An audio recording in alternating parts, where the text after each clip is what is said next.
청년주일 오전 예배를 드리겠습니다.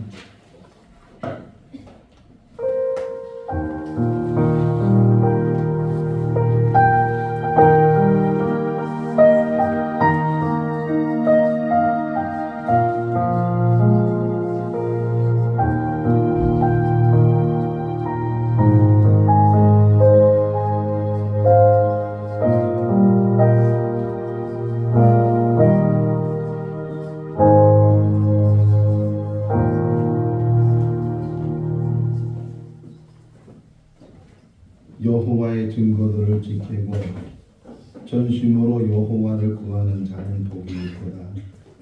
청년이 무엇으로 그 행실을 깨끗하게 하리이까 주의 말씀만 지킬 따름이니이다. 아멘. 사랑이 많으신 하나님 아버지, 5월달을 맞이하게 하시고 특별히 오늘 청년주일을 맞이하여 하나님 앞에 나와 예배할 수 있도록 인도하여 주신 것 감사합니다. 이 자리에 모인 모든 성도들이 하나님 앞에 청년이 되게 하여 주시고 아멘. 하나님께 영광 돌리는 삶을 살게 하여 주시옵소서. 아멘. 오늘도 하나님께만 영광이 되게 하여 주시기를 간절히 바라옵고 예수 그리스도 이름으로 기원하옵나이다. 아멘. 다 같이 일어나시겠습니다. 찬송가 10장입니다.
참여하는 시간을 갖겠습니다.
사랑과 은혜가 많으신 하나님 아버지, 오늘 거룩한 날을 기억하며 주님의 전에 나올 수 있도록 인도하신 것 감사합니다. 그러나 우리의 삶을 뒤돌아보면 늘 부족하고 때로는 하나님 앞에 불의한 일을 행했던 그런 모습으로 나왔습니다. 지난 한 주간도 뒤돌아보면 하나님 앞에 부끄러운 삶이 우리의 삶이었는데 주님 십자가 밑에 그 모든 것들을 내려놓을 수 있도록 은혜로 도하여 주시옵소서.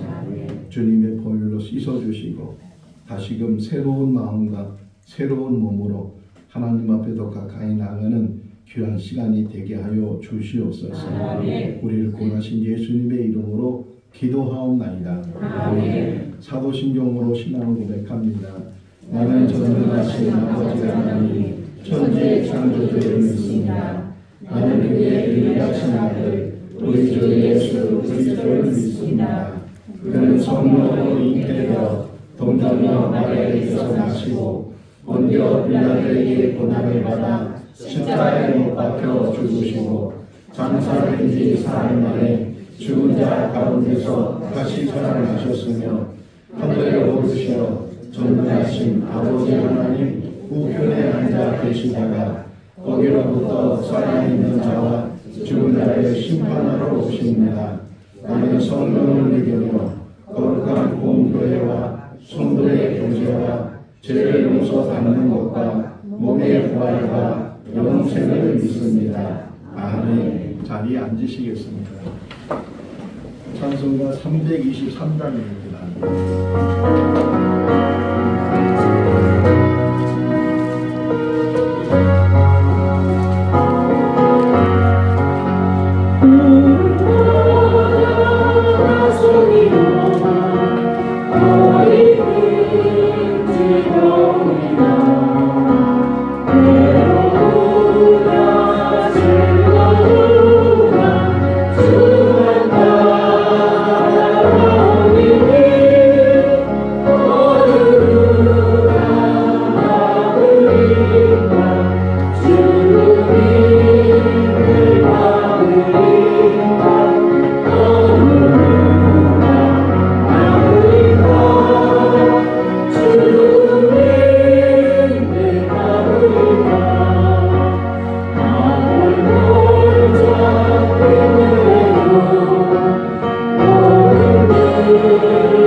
이순례 권사님께서 기도하시겠습니다.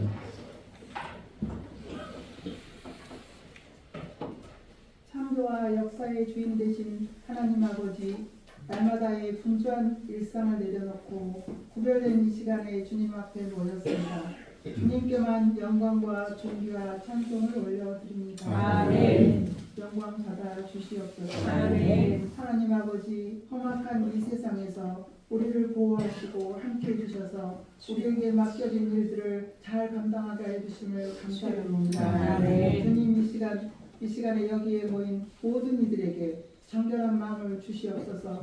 요란하고 시끄러운 세상의 소리에 잠시 귀를 닫고 마음을 열고 성령님께서 말씀하시는 말씀에 집중할 수 있도록 도와주시옵소서. 아멘. 거룩하신 하나님 아버지, 우리를 향하신 하나님의 뜻은 무엇입니까? 이 땅의 모든 영혼들이 구원받는 구원 얻는 것인 줄 믿습니다. 아멘. 저희들에게 아버지의 마음으로 영혼을 사랑하는 마음을 주옵소서. 아멘. 무뎌지고 둔하여진 우리의 심령을 깨워주시고 때를 얻든지 못 얻든지 복음을 전파하라고 하셨사오니 그 명령을 따라 살게 도와주시옵소서. 아멘. 사랑이 많으신 하나님 아버지, 주님은 우리에게 서로 사랑하라고 하셨고 또한 하나 되라고 당부하셨는데 서로 사랑하지 못했습니다. 시기하고 비난하고 불평하고 교만했습니다. 다른 사람을 나보다 낫게 여기라고 하셨는데 내가 왕이 되었습니다. 내 이익보다 남의 유익을 구하라고 하셨는데 내 것을 먼저 챙겼습니다. 주님, 말씀에 순종하지 못했습니다. 주님 용서하여 주옵소서. 우리의 허물을 불쌍히 여겨 주옵소서. 이제부터는 우리의 심령이 정욕대로가 아닌 성령의 사람으로 거듭나서 항상 기뻐하고 범사에 감사하며 쉬지 말고 기도하며 살아갈 때 넉넉히 이기게 하여 주실 줄 믿습니다. 신실하신 하나님 아버지, 이 나라 이 민족을 위해 기도합니다. 날마다 나라와 민족을 위해 기도하지만 상황은 더욱더 심각한 상황으로 변해가는 것을 볼 때 답답한 마음뿐입니다. 앞으로 얼마 남지 않은 6.3 대선이 하나님께서 친히 간섭하여 주셔서 부정과 부패가 힘쓰지 못하도록 막아주시고 하나님께서 쓰시는 정직한 일꾼이 당선될 수 있도록 도와주시옵소서. 하나님 아버지, 다음 세대를 위해 기도합니다. 지금 많은 청년들이 갈 길을 잃어버리고 방황하고 있습니다. 우리 부모 세대가 주의 말씀으로 교양으로 가르치지 못했습니다. 주님 불쌍히 여겨 주옵소서. 이제 우리 한국 교회가 이들에게 미래와 희망을 주는 교회들이 되게 하시고 그들을 양육하고 기도하는 일에 더욱 힘쓰게 하옵소서. 그래서 그들의 삶에 하나님의 다른 가치관과 그들의 인생길에 나침반이 되어주는 교회들이 되게 하옵소서. 하나님 아버지 감사합니다. 이곳에 생거 진청 교회를 세워주시고 이 지역사회에 죽어가는 영혼들을 살리라고 구원의 방주 삼아주심을 감사드립니다. 마지막 때 상처받고 힘들고 지쳐있는 영혼들을 품을 수 있는 사랑이 넘치는 교회가 되게 하시고 예배당에 오면 참 안식을 누릴 수 있는 기쁨이 넘치는 교회가 되게 하옵소서. 이 시간 말씀을 들고 서신 주의 사자 목사님께 영역을 갑절이나 더하여 주시고 주 안에서 항상 수고하는 모든 주의 자녀들에게 주의 평강과 한없는 주의 은혜가 넘치게 하옵소서. 이 모든 말씀을 우리를 주에서 구원하신 존귀하신 예수 그리스도 이름으로 기도 올려옵나이다.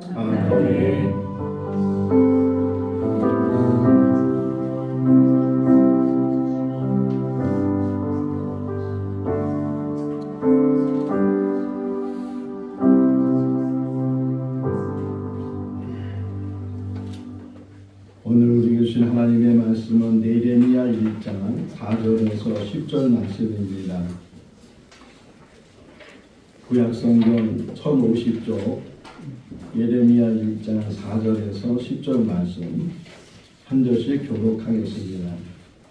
여호와의 말씀이 내게 임하니라 이르시되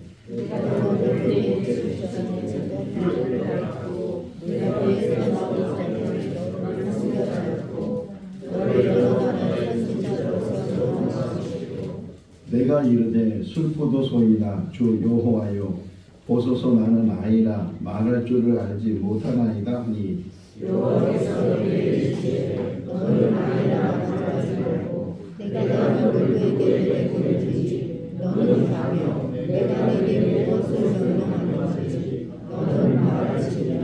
너는 그들 때문에 두려워하지 말라 내가 너와 함께하여 너를 구원하리라 나 여호와의 말이니라 하시고 여호와께서 그의 손을 내밀어 내 입에 대시며 여호와께서 내게 이르시되 보라 내가 내 말을 내 입에 두었노라. 같이요 보라 내가 하는 너를 너를 너를 위에 세워 내가 그것들을 뽑고 파괴하며 파멸하고 넘어뜨리며 건설하고 심게 하느니라 하시니라. 아멘.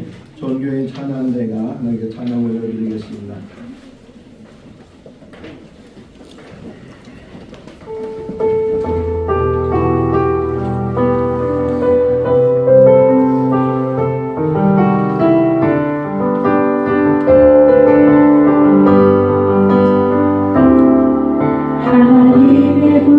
부르시네 후회하심이 없네 내가 이 자리에 선 것도 주의 부르심이라 하나님의 부르심에는 결코 실수가 없네 나를 부르신 하나님의 진실하심을 믿네 날 부르신 그내 생각보다 크고 날 향한 그 나의 지혜로 승려 못하나 가장 좋은 길로 가장 완전한 길로 오늘도 날 이끄시네 작은 나를 부르신 뜻은 나는 알 수 없지만 오직 감사와 순종으로 주의 길을 가리라 때론 내가 연약해져도 주님 날 도우시니 주의 놀라운 그 계획을 나는 믿으며 살리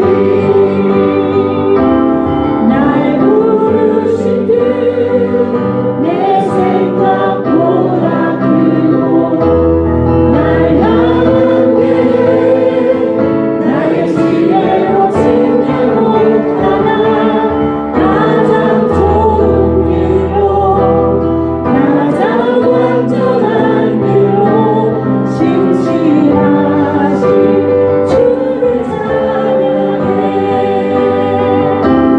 날 부르신 그내 생각보다 크고 날 향한 그 나의 지혜로 측량 못하나 가장 좋은 길로 가장 완전한 길로 신실하신 주를 찬양해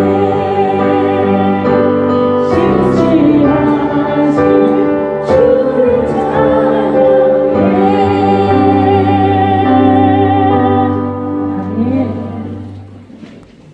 할렐루야.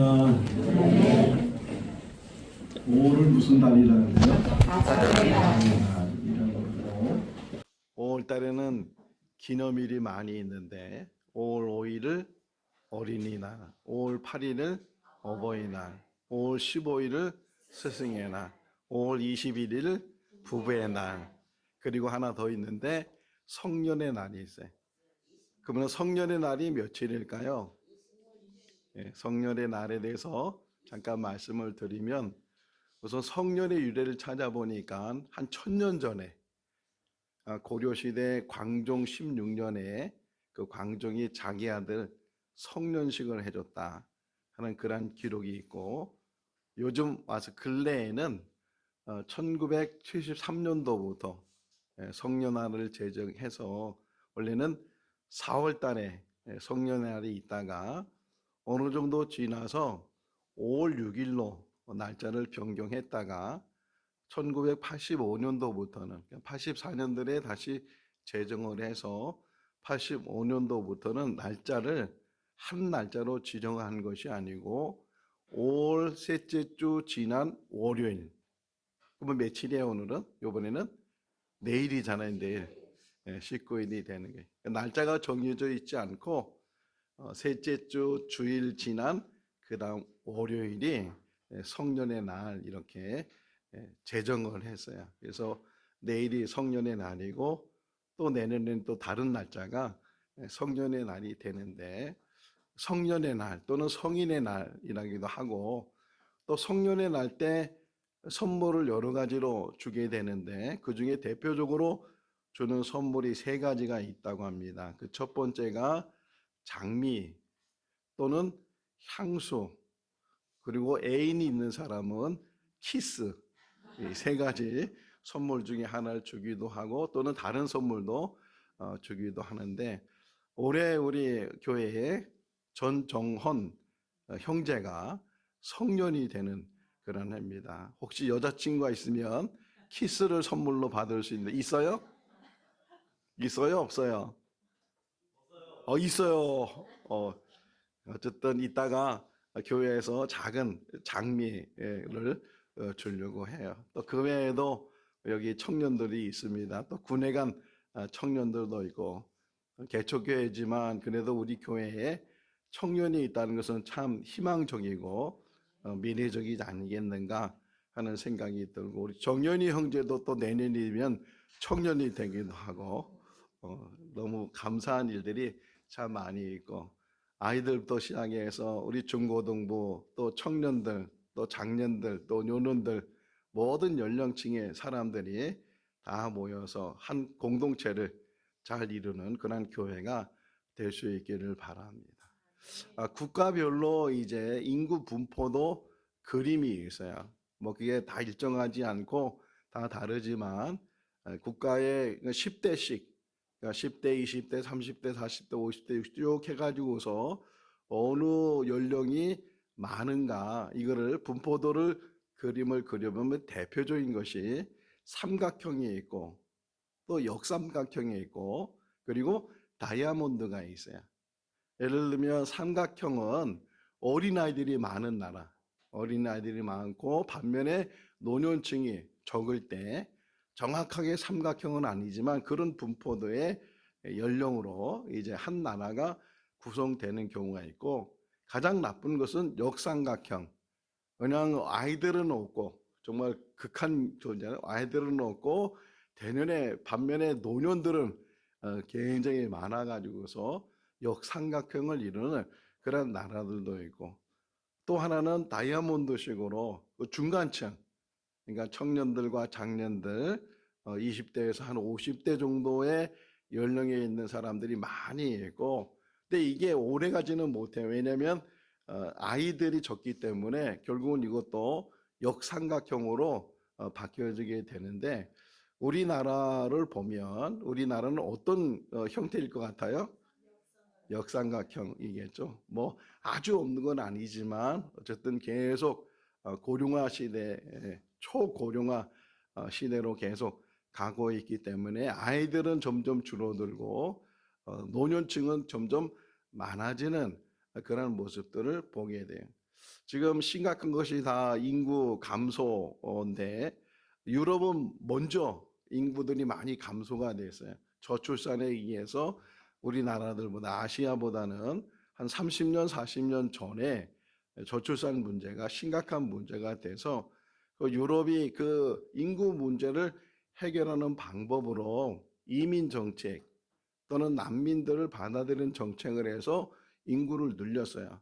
어느 정도 인구 숫자를 맞춰갔는데 그것이 20년, 30년이 지나면서 그렇게 받아들였던 사람들이 사회적인 문제를 일으키기 시작하고 그들은 소외당하기도 하고 그러다 보니까 자기들 나름대로 많은 불만과 불평 속에서 방화를 한다든가 살인을 한다든가 이런 사회적인 문제들을 야기시키고 있어요. 우리나라도 지금 인구 정책 속에서 계속 출산을 장려하지만 출산이 잘 이루어지지 않을 때 이렇게 다문화 가정이라든가 이렇게 해서 계속 다른 민족들, 다른 문화를 가지고 있는 사람들이 유입이 되는데 뭐 좋은 점도 있지만 그러나 또 그것이 나중에는 사회적인 문제로 큰 어려움을 당할 수도 있다. 지금 미국에는 트럼프 대통령이 이제 정부를 이제 이끌어 가면서 그가 하는 정책 중에 하나가 불법 체류자들 추방시키는 일을 하고 있어요. 미국처럼 다민족이 모인 나라가 없어요. 전 세계 민족들이 다 모여 있는 나라인데도 불구하고 지금 어떤 불법적으로 합법적이 아니고 불법적으로 체류한 사람들은 다 이제 색출을 해서 그래서 추방을 시키다. 지금 도장 찍은 것 중에 하나가 자원에서 자기가 불법으로 체류했다는 것을 자원에서 신청을 하면 비행기 값 다 대주고 또 나갈 수 있는 돈도 뭐 대준다 그러는 정책도 하고 있는데 그런데 그 미국이 살기 좋은 것 같아도 거기에 여러 인종에 살면서 심각한 문제 중에 하나가 인종차별이에요. 백인 우월주의가 강해서 특별히 남부 지역에는 더욱이 남북전쟁이 끝난 지가 언제인데도 그런데도 지금도 이 백인 우월주의에 있고 동양인에 대해서 또는 흑인들에 대해서 많은 인종적인 차별을 하게 되고 지난 화요일 날 예수학교가 우리 교회에서 모였는데 그 설교하신 김홍근 선교사님이 이스라엘에서 복음을 전하다가 추방을 당했어요. 그래서 여기저기 다니다가 결국은 독일에 갔는데 독일에 가보니까 거기도 인종차별이 아주 심각하다는 거예요. 독일 사람이 아니면 특별히 동양 사람들에 대해서 심지어는 길을 가는 사람에게 침을 뱉거나 뭐 구타를 하거나 이런 일들이 지금도 유럽 지역에 많이 일어나고 있고 제가 몽골에 있을 때 우크라이나에서 선교하다가 몽골로 선교사님 가정이 있었어요. 그래서 왜 몽골로 왔는지를 제가 들었는데 우크라이나 가보니까 인종차별이 얼마나 심한지. 우크라이나 사람들이 이 부를 상징하는 것 중에 하나가 뭐냐면 개가 어떤 개냐. 집에서 기르는 개가 비싼 개는 부잣집이고 개가 싸면은 부자가 아니고 뭐 이런 게 있어요. 근데 그 정도로 이 동양 사람들에 대해서 개처럼 취급한다는 거예요. 사람으로 보지 않고 동물원의 원숭이 보듯이 그런 인종차별들이 많이 있는 그런 상황 속에서 지금 인구 문제가 얼마나 심각한가 하는 것들을 우리가 생각해 볼 수가 있어요. 우리나라가 이제 고령화 사회를 벌써 이루었고 또 지금 우리 들은 얘기가 다둥이는 2명만 있어도 다둥이다. 이 말은 어떤 의미를 가지고 있냐면 2명도 안 낳는다는 거잖아요. 1명을 낳거나 또는 아예 낳지도 않고 결혼을 했는데 자녀를 안 낳으려고 하는, 아예 결혼도 안 하는, 결혼도 못하는 그런 시대 속에서 우리가 지금 살아가고 있어요. 이 일을 위해서 우리가 더 관심을 가져야 되고 이 저출산 문제를 국가가 해결하려고 해도 해결하지 못하고 있으니까 우리가 좀 더 교회가 앞장을 서서 한 30년 전에 한 20년 전에 청주에 있는 어떤 교회는 애를 낳으면 100만 원씩 줬어요. 그 당시 100만 원은 적은 돈 아닌데 참 그 목사님은 앞서가는 목사님이었다 생각이 되는데 지금은 뭐 1,000만 원을 준다고 해도 잘 안 나잖아요. 1억을 준다고 하니까 혹 이제 날려고 하는 그런 사람도 있지만 근데 돈으로는 그것이 해결되지 않은 것이고 정말 우리 출산 문제 또 이 청소년 문제 또 청년 문제 청년이 없어지게 되면 나라가 어떻게 되겠는가 하는 것을 우리가 곰곰이 생각해 보고 청년들이 일할 수 있도록 우리 권사님 기도하는 것처럼 정말 청년들이 지금 많은 낙심을 하고 있고 이제 대학까지 나와서 사회 진출하려고 해도 취직이 안 되고 결국 결혼도 못하고 이런 상황 속에 있는데 이 나라가 이번에 대통령 선거를 통해서 정치인들이 조금 더 정신을 차리고 나라의 미래를 위해서 다음 세대를 위해서 청년들을 위해서 더 많은 좋은 정책들을 잘 세워나가면 좋겠다 그런 생각이 들고요. 오늘 본문을 보면 하나님께서 예레미야를 불러서 하나님의 선지자로 세우는 그런 이야기가 시작이 되는데 하나님께서 예레미야를 불러서 이제 세우려고 하니까 예레미야가 자기 스스로 말하기를 저는 아이입니다. 저는 아이와 같은 사람입니다. 저는 말을 할 줄도 모릅니다. 이렇게 예레미야가 하나님 앞에 대답을 하는 그런 모습을 보게 돼요. 자, 그러면 질문해 볼게요. 예레미야가 지금 몇 살 정도 때 하나님의 부르심을 받았을까요? 3살 때. 할렐루야. 확실히 하나님은 정말 능력 있으신 분이에요. 3살 된 아이를 불러서 하나님의 일꾼으로. 그러면 이렇게 질문해 볼게요. 요 하나님께서 예레미야를 불렀을 때 예레미야는 정말 아이였을까요? 아이가 아니었을까요? 아이가 아니었을 거다. 그죠? 아이가 아니었을 거예요.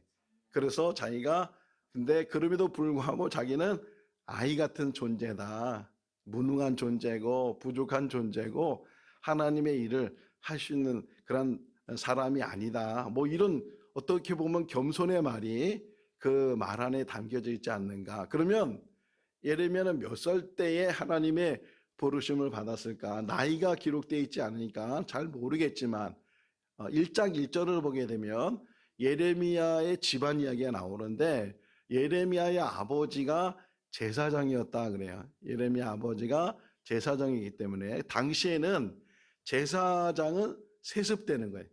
그러니까 아버지가 제사장이면 그 아들도 제사장이 될 수가 있어요. 에스겔도 아버지가 제사장이기 때문에 그가 제사장이 될 수 있었던 것처럼 예레미야도 그 집안적으로 보게 되면 제사장이 될 수 있는데 제사장일 때 부르시지 않았어요. 그러니까 제사장이 되기 전에 이제 예레미야를 부르셨다면 민수기 8장 24절 말씀에 보면 제사장이 된다고 해서 제사장이 금방 제사 일을 하는 것이 아니고 나이가 있어요. 아버지가 제사장인데 그 아들이 세습이 돼서 제사장이 되는데 그 제사장이 됐을 때 그 나이가 25세예요. 25세에서부터 시작을 해서 50세까지 제사장의 일을 할 수가 있다. 그러면 이 예레미야는 25세 전이다. 그러니까 10대는 아니겠지만 어린아이는 아니겠지만 그렇다고 해서 30이 넘고 40이 넘은 것이 아니고 제사장이 되기 전에 그러니까 다시 말하면 청년 때에 하나님의 부르심을 받아서 지금 너는 여러 나라의 선지자가 될 것이다 이렇게 얘기는 저는 아이입니다. 저는 말을 하지 못합니다. 그러니까 하나님이 다시 말씀하시잖아요. 넌 아이라고 말하지 마라.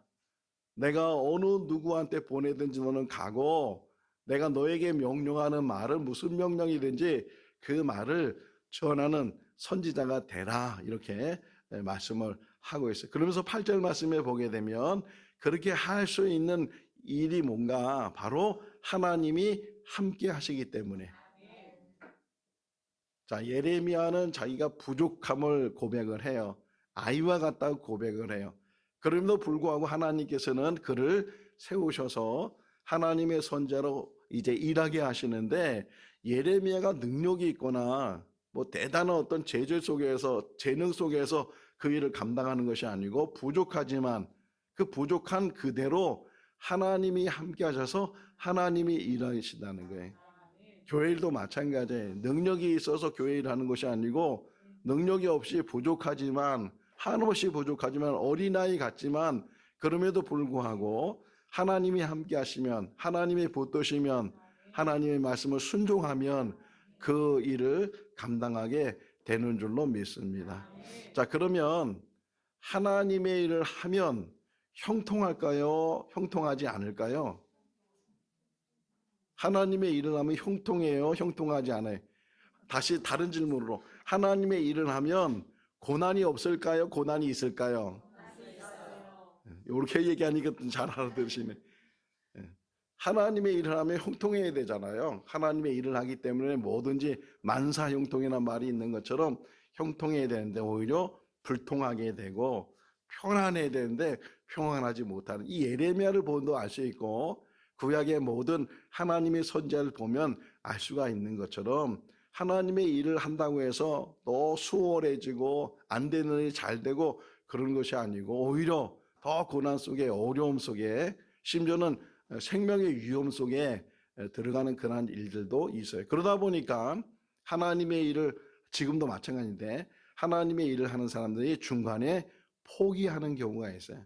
너무 힘들기도 하고 그 일 때문에 여러 가지 어려운 문제들 사람 때문에 힘들고 이런 일을 하다 보면 에이 그만둬 버려야지 안 하면 되지 이래서 하다가 그만 중단하는 일이 있다. 근데 하나님의 일을 하면서 어려움은 당연히 따라오는 것이고 때로는 비난이 오고 여러 가지 말들이 많이 있지만 그러나 그것을 잘 참고 인내하면서 그 일을 이루어야 되는 것은 끝을 봐야 된다는 거예요. 하나님의 일을 하면서 겪는 어려움만 보면 금방 손을 놓고 싶고 안 하고 싶고 그런데 그 일을 끝까지 인내하면서 그 일을 감당하게 되면 그 끝이 달라지게 된다. 로마서 8장 18절 말씀에 보게 되면 현재의 고난은 장차 나타날 영광과 비교할 수 없다. 장차 우리에게 나타날 영광은 그 지금 당하는 고난 그건 아무것도 아니라는 거예요. 근데 그것을 바라보지 못하면 그 장차 우리에게 나타날 영광을 깨닫지 못하게 되면 금방 실족하게 되고 그것을 내려놓게 된다 하는 것을 우리에게 가르쳐 주고 있어요. 자, 독립운동 하시는 분들, 일본 식민지 때 독립운동 하시는 분들이 편하게 했을까요? 어렵게 했을까요? 어려운 상황 속에서 도망 다니고 숨고 그러면서 또 붙잡히기도 하고 붙잡혀서 고문당하기도 하고 심지어는 순국하죠. 죽음을 당하기도 하고 그런 일들을 당한데 나는 힘드니까 어려우니까 그걸 만약에 안 했다면 이렇게 우리 후손들이 이런 자유를 누릴 수 있으며 나라를 찾을 수 있겠어요. 자기 희생을 통해서 나라를 위해서 자기 하나 희생했던 그분들의 그 어려움을 다 이겨냈기 때문에 지금 우리 후손들이 그렇게 하고 있는 것처럼 산을 좋아하는 사람을 뭐라 그래요? 산악인이라 그러죠. 등산하는 좋아하는 사람 등산. 전문인 등산가들이 가장 하고 싶은 일이 뭘까요? 네팔에 가서 에베레스트산이 몇 미터인지 아세요? 8,848m인데 그만 8,849m 0.8이 더 있으니까.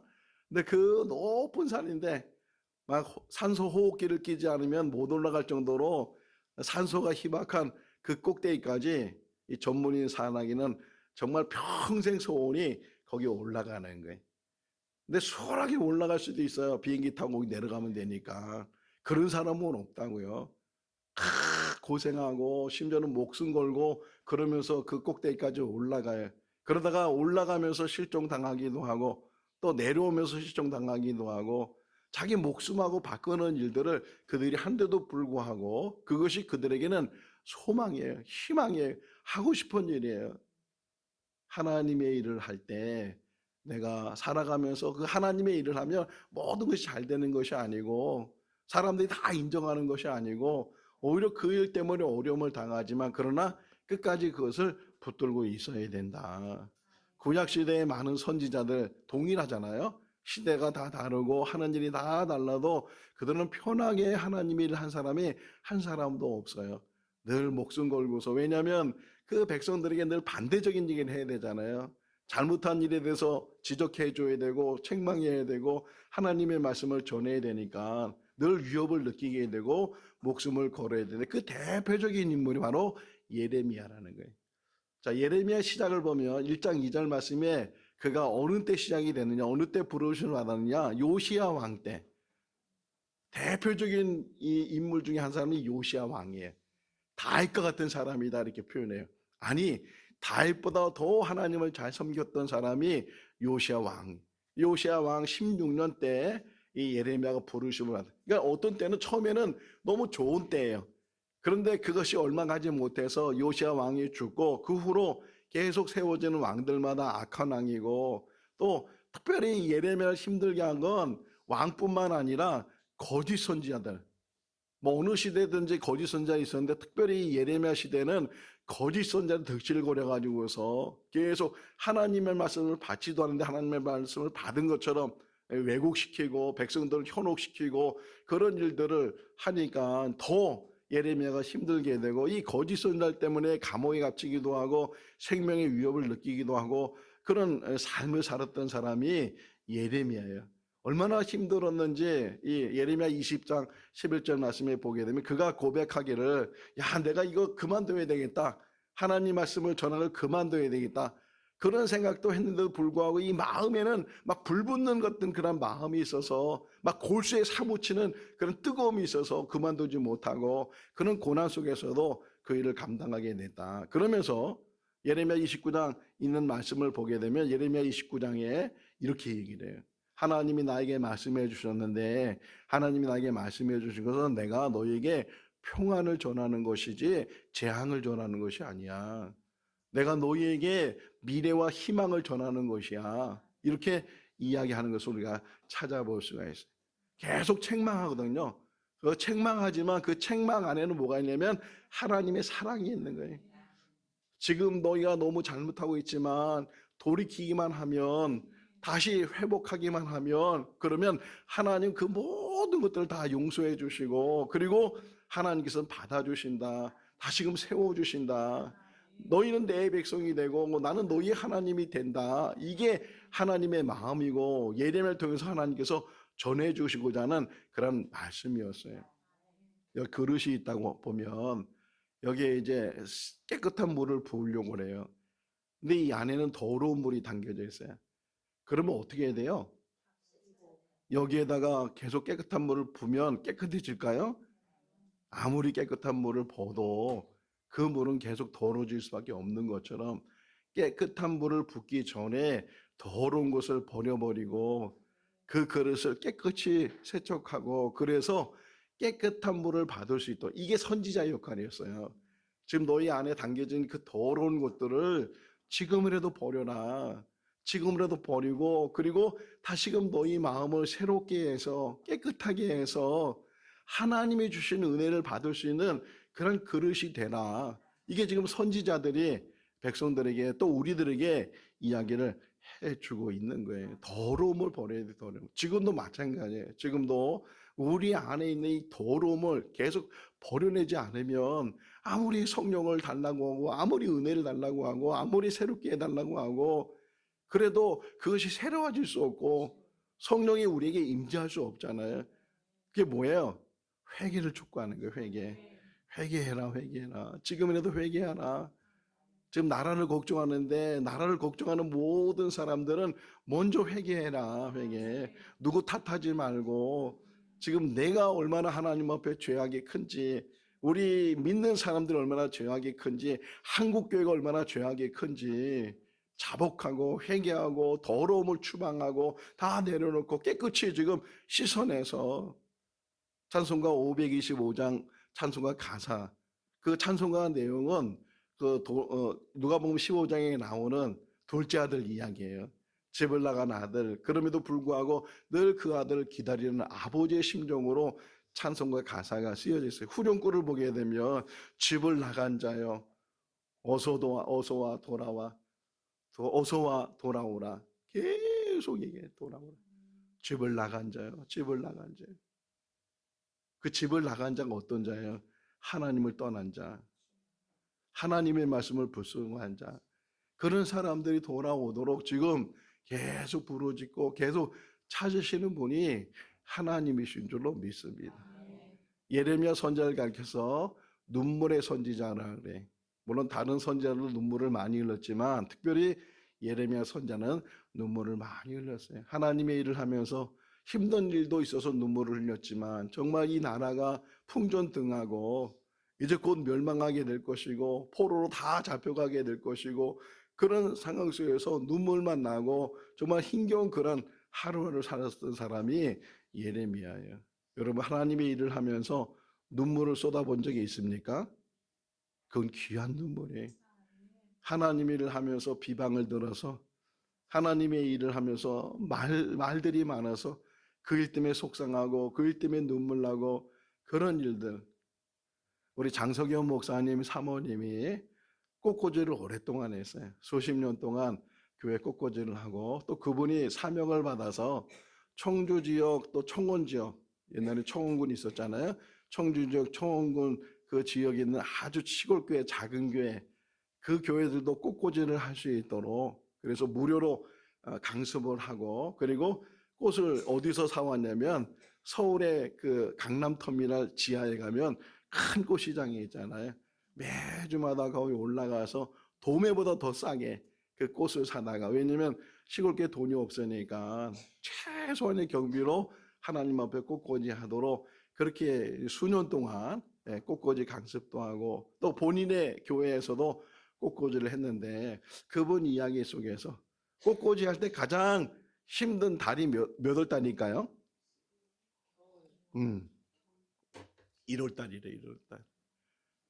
뭐 교인들이 많으면 난방을 켜고 그래서 훈훈한 그런 속에서 꽃꽂이를 하는데 자기 혼자 달랑 그 교회 토요일 날 가서 꽃꽂이를 하려면 난방을 킬 수도 없고 또 난로도 없이 그냥 꽃꽂이를 하는데 물이 얼마나 얼음장 같은지 그 꽃꽂이 하면서 자기도 모르게 눈물이 나오네. 자기도 모르게.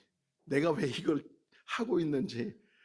그러면서도 기도하면서 그렇게 꽃꽂이를 하고 나면 그냥 잘했다고 들으면 얼마나 좋아. 이러니 저러니 뭐 어떠니 저떠니 또 이런 말을 많이 들으니까 또 속상한 일도 많고 눈물도 많이 나는데, 근데 그 눈물들이 다 하나님 앞에 열매가 되는 줄로 믿습니다.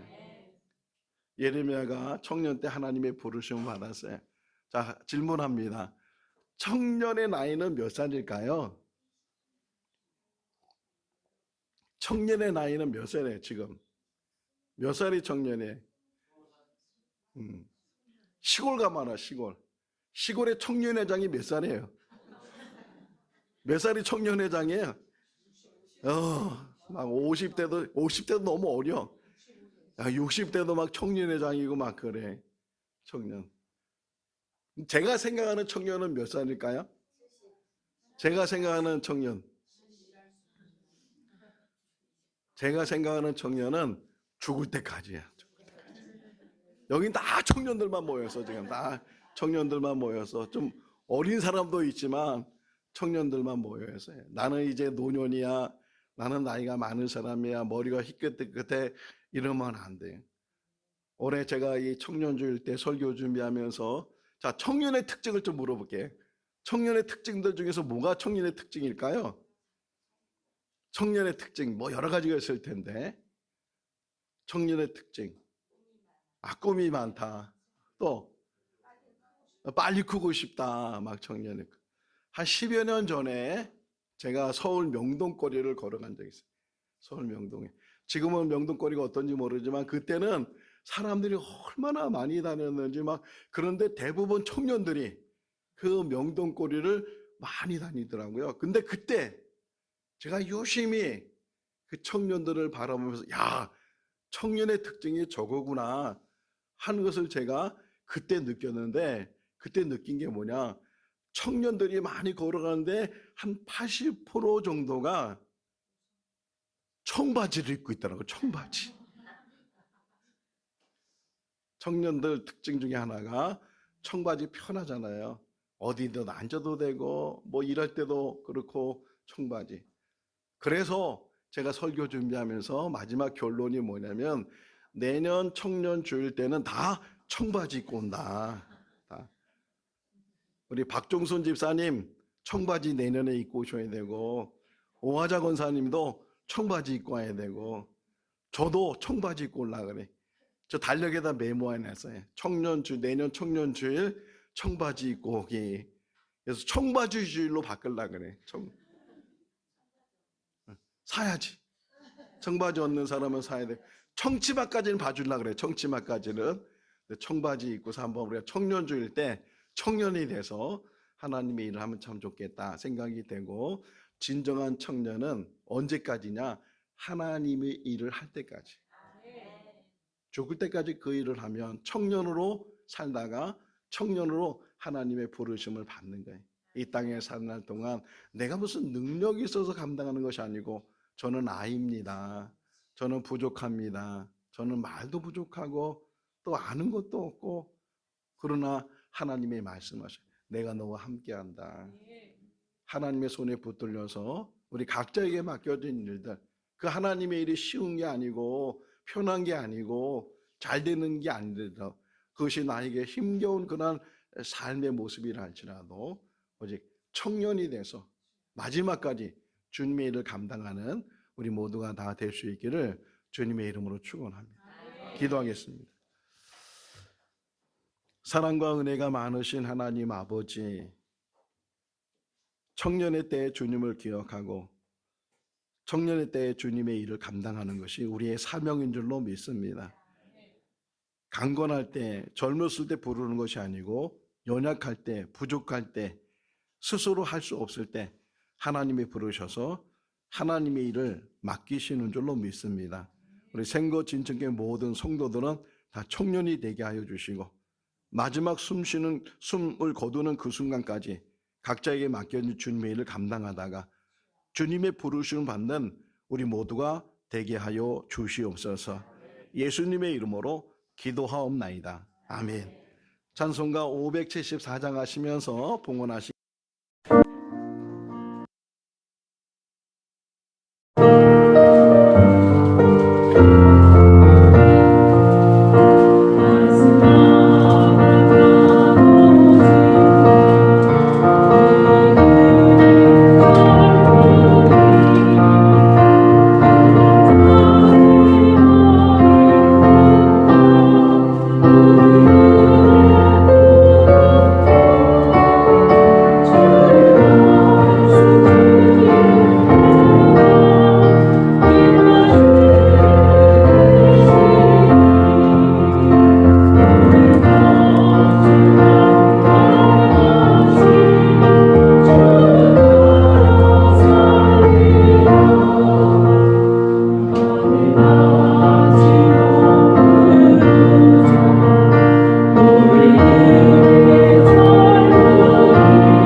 예배하는 우리들 주님 그모 살펴주시고 또 하나님 앞에 나올 때 귀한 예물로 봉헌하는 그 모든 손길들을 복되게 하여 주시옵소서. 또 드리고 싶은 마음이 있어서 또 드리지 못하는 손길들도 하나님께서 기억해 주시고 드릴 수 있는 물질도 허락하여 주시옵소서. 모든 예물을 흡양하여 주시고 우리 귀한 성도를 이 땅에 산 날 동안 부족함이 없게 해주시고 숨을 거두는 그 순간까지 주님의 일을 감당하다가 청년으로 살다가 주님 앞에 나가는 우리 모두가 되게 하여 주시옵소서. 예수님의 이름으로 기도하옵나이다. 아멘. 이 시간에는 보라 수료식이 있겠습니다. 우리 이순례 권사님께서 앞으로 나오세요.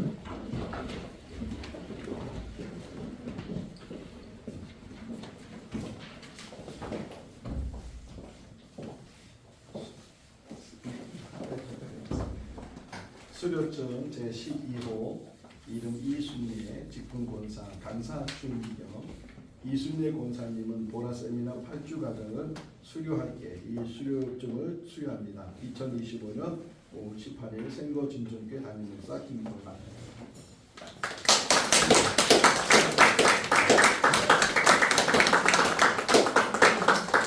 이어서 우리 이순례 권사님 간증하는 시간을 갖도록 하겠습니다.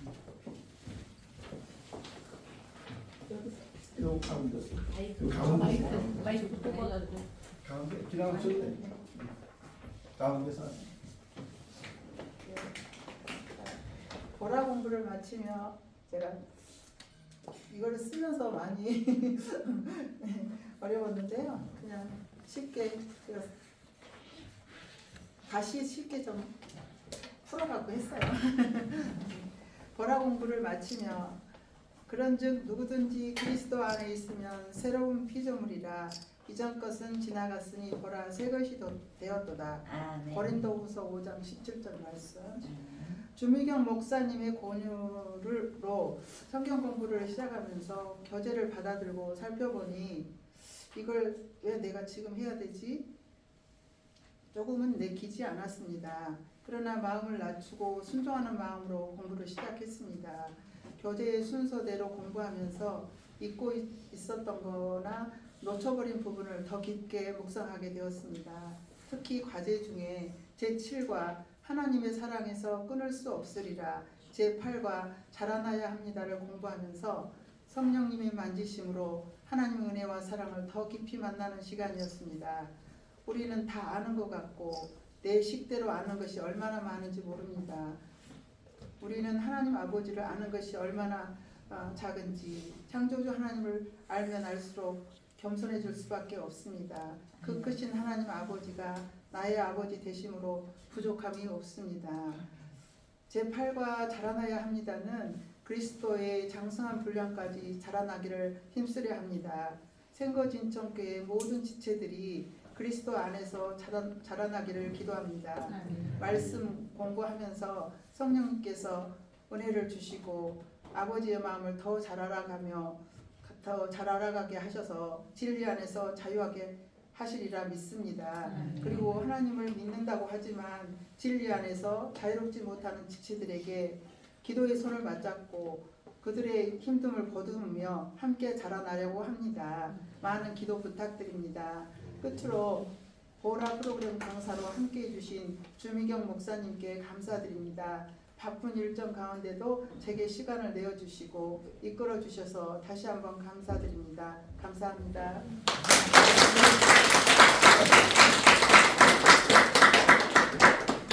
보라 간증을 하는 이유는 두 가지인데 하나는 감사해서 또 하나는 공연하기 위해서. 보라를 아직 안 하시는 분들은 기회가 되면 보라를 하시고 우리 주미경 목사님이 추천했는데 이순례 권사님이 너무 잘해서 강사가 되면 좋겠다고 그래서 우리 이강승 권사님, 이순례 권사님 또 주미경 목사님이 보라 강사가 될 것이고 특별히 남자가 강사가 돼야 되는데 추천받은 사람이 정득현 집사님이 또 박경선 집사님 보라 강사 훈련을 좀 받으셔서 그래서 남자들도 보라 할 수 있도록 동성끼리 이렇게 해야 1대1 교육이 되니까 우리 두 분이 좀 먼저 공부를 하시고 보라 감사가 돼서 남자분들도 같이 공부할 수 있으면 참 좋겠다 생각이 됩니다. 오늘 그 청년주일 우리 전정현 형제가 청년이고 또 박종현 우리 청년도 있고 또 요번에 내일 군대 가는 김준혁 우리 형제가 또 청년인데 세 사람 중 잠깐 나오시네. 우리 교회에서 준비한 꽃을 전하도록 하겠습니다.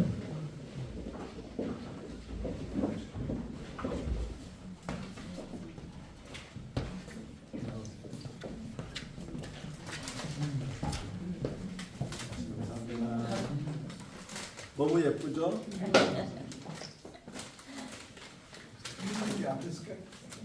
특별히 우리 준혁이 형제가 내일 입대를 하게 됩니다. 잠시 기도하겠습니다. 사랑과 은혜가 많으신 하나님 아버지, 청년의 때 주님을 기억하고 또 주님을 섬긴다는 것이 얼마나 큰 복인지 모릅니다. 하나님 아버지, 우리 교회에 이 청년들이 있게 해주신 것 감사합니다. 이들이 우리의 교회에 기름되게 하시고 일꾼되게 하시고 하나님 나라를 위해서 크게 일할 수 있는 하나님의 사람들이 되게 하여 주시옵소서. 우리 준혁이 형제 또 내일 입대를 하게 됩니다. 아버지, 훈련 받는 모든 기간 속에 건강을 지켜주시고 또 군복무 모든 기간을 하나님과 동행하는 귀한 시간들이 되게 하여 주셔서 유익이 되게 하시고 또 그곳에서 많은 것들을 배우게 하여 주시옵소서. 군에 있는 우리 형제들도 기억해 주시고 거기서도 인정받게 해주시고 항상 본이 될 수 있는 귀한 삶을 사는 우리 청년들 다 되게 하여 주시옵소서. 감사하고 예수님의 이름으로 축복하며 기도하옵나이다. 차려 경례.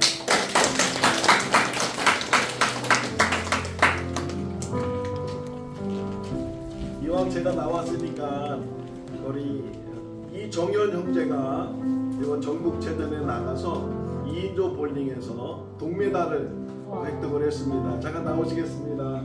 꽃다발 메달 갖고 왔어요? 안 꺼냈어요? 축하합니다.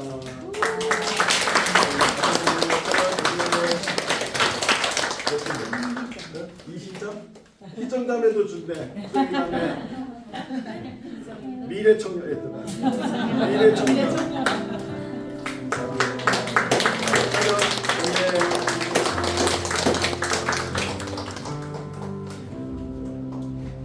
우리 교회 희망이 있습니다.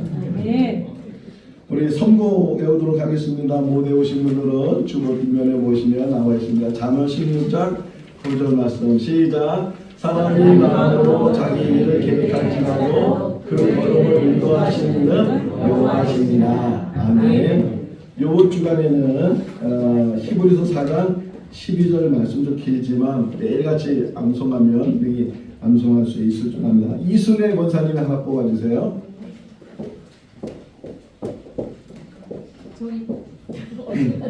누구? 방향이 틀렸어. 여기는 이순애 권사님. 저 뒤에 계신 분이 이순애 권사님.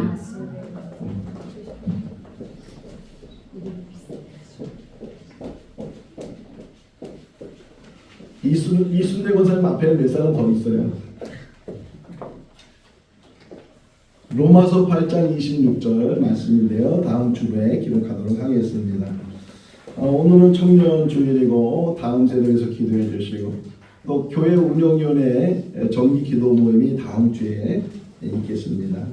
거리 버스킹 전도하는 일 계속 참여해 주시고 우리 이순재 권사님 보라 잘 수련했는데 아직 안 하신 분들은 신청을 해서 우리 같이 보라를 할 수 있기를 바랍니다. 교재는요 너무 쉬워 보여요.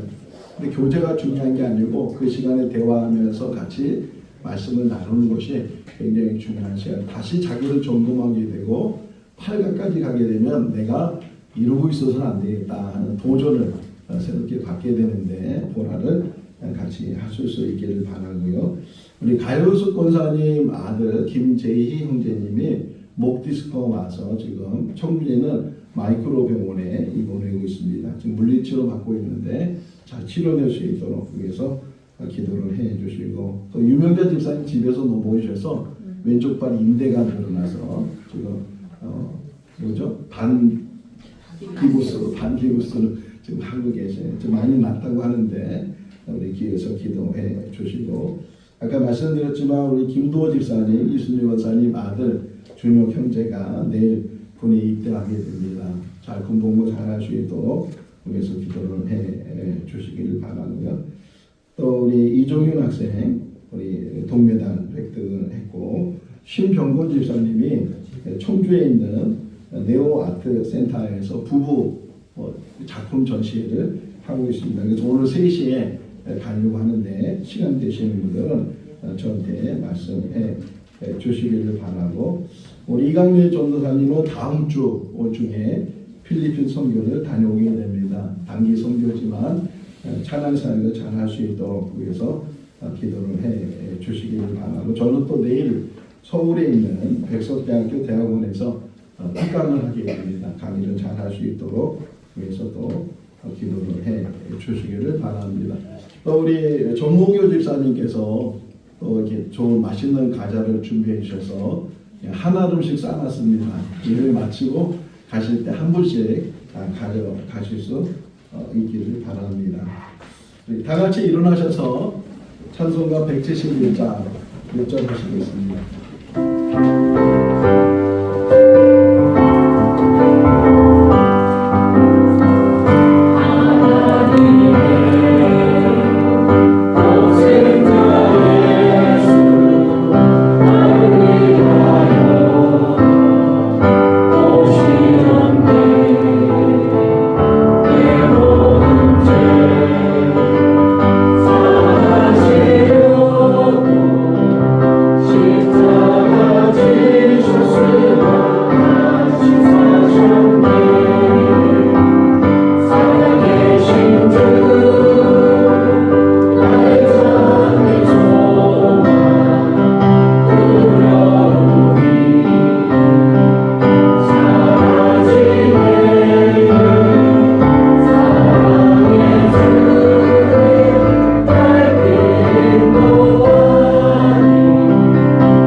소방 점검을 받아야 되는데 지난 주간에 소방 점검을 잘 받았습니다. 미비한 점 몇 가지 있었는데 그것은 새로 설치를 하면 다 될 것 같습니다. 기도해 주셔서 감사하고, 소방 점검이 끝났기 때문에 교회 운영인에서 잘 상의를 해서 1층 예배당 이제 공사한 일에 대해서도 구체적으로 우리가 준비를 하도록 그렇게 하겠습니다. 성도의 교제 시간입니다. 앞뒤좌우 인사하겠습니다. 주님 안에서 사랑하십니다.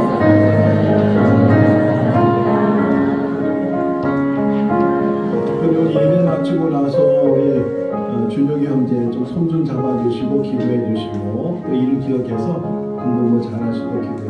우리 김경희 집사님 또 서울에서 있다가 오늘 잠깐 내려오셔서 같이 예배 드리겠습니다. 예배 마치고 교제하실 수 있기를 바랍니다. 출동하겠습니다.